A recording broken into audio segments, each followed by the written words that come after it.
Здравствуйте, мои дорогие! Я снова рада видеть вас на своем канале. Ну что, девчоночки, сегодня новый урок. Поехали!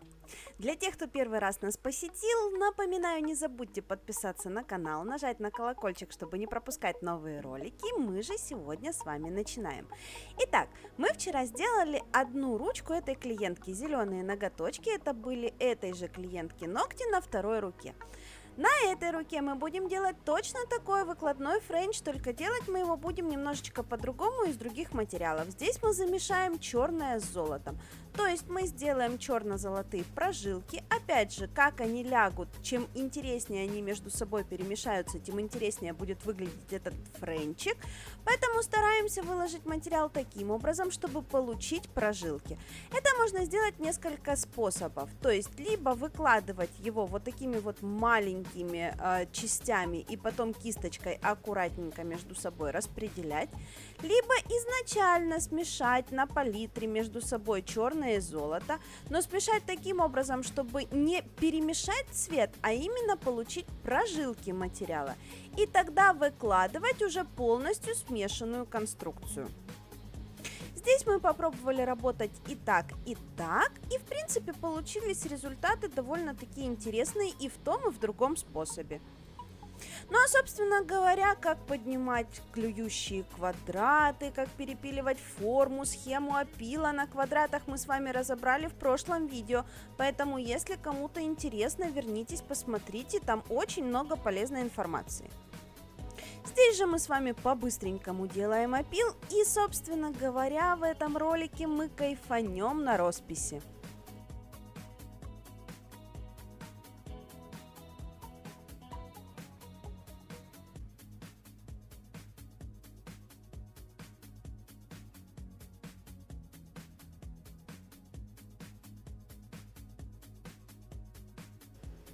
Сегодня мы с вами будем рисовать потрясающие кружевные ромашки в технике литья пигментами.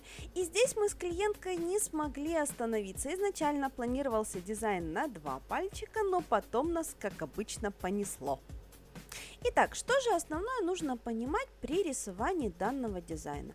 Этот дизайн состоит целиком и полностью из тонких линий. То есть единственное, что вам нужно уметь рисовать для выполнения этого дизайна, это тонкие линии. Чем тоньше, аккуратнее, изящнее будут получаться ваши линии в дизайне, тем тоньше, изящнее и аккуратнее будет выглядеть дизайн в целом. И, собственно говоря, из этих тонких линий нам необходимо просто собрать ромашку.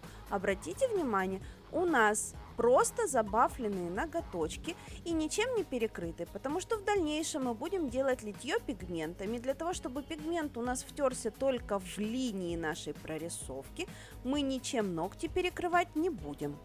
Основное правило для техники литья пигментами: у вас должна быть забафленная поверхность и потом на ней прорисовка красочкой без остаточной липкости. В красочку без остаточной липкости и будет втираться наш пигмент в эффект зеркала. То есть у нас будет зеркальная втирка. Для тех, кто еще не в курсе, пигмент и втирка – это одно и то же. Итак, кайфуем, вырисовываем наши ромашки, пересекаем их друг между другом, делаем таким образом, чтобы между ромашками было минимум каких-то расстояний, чтобы ромашки наши были как можно плотнее расположены друг к другу. Просушиваем буквально 10 секунд и затираем это все безобразие пигментом. Потом отправляем красочку на досушку. Получается, наш пигмент дополнительно всохнет в наши линии, которые были не до конца просушены, и хорошенечко там закрепится, никуда уже не денется.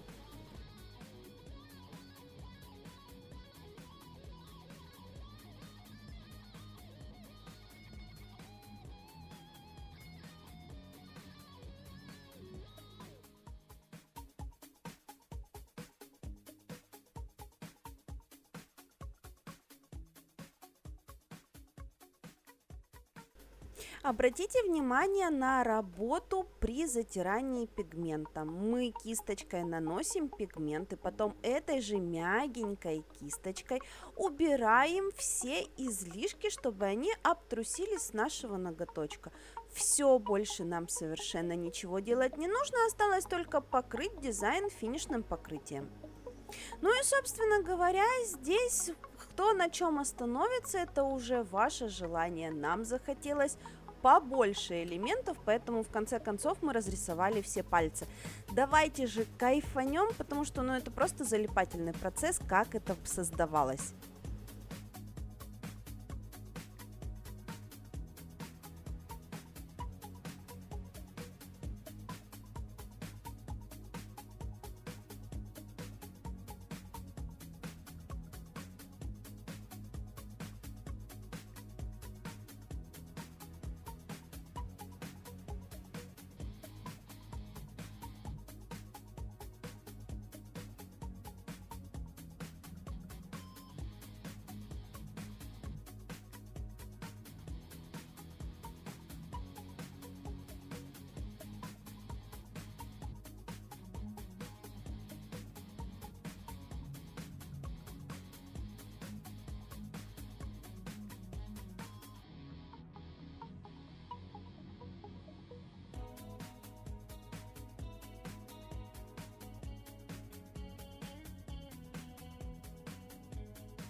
Итак, я вам сегодня рассказала о том, как сделать выкладной френч на квадратах вот в такой вот интересной технике с прожилками.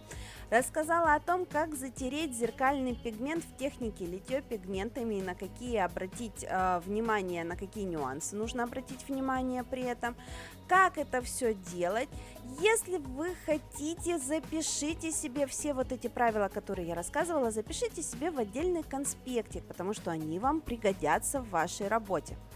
Я же надеюсь, вам было интересно и полезно. Нам с клиенткой эта рука безумно понравилась. Напишите в комментариях, какая рука вам понравилась больше, эта или зеленая с ящерицей. Я же на сегодня с вами прощаюсь. Всем до новых встреч. Пока.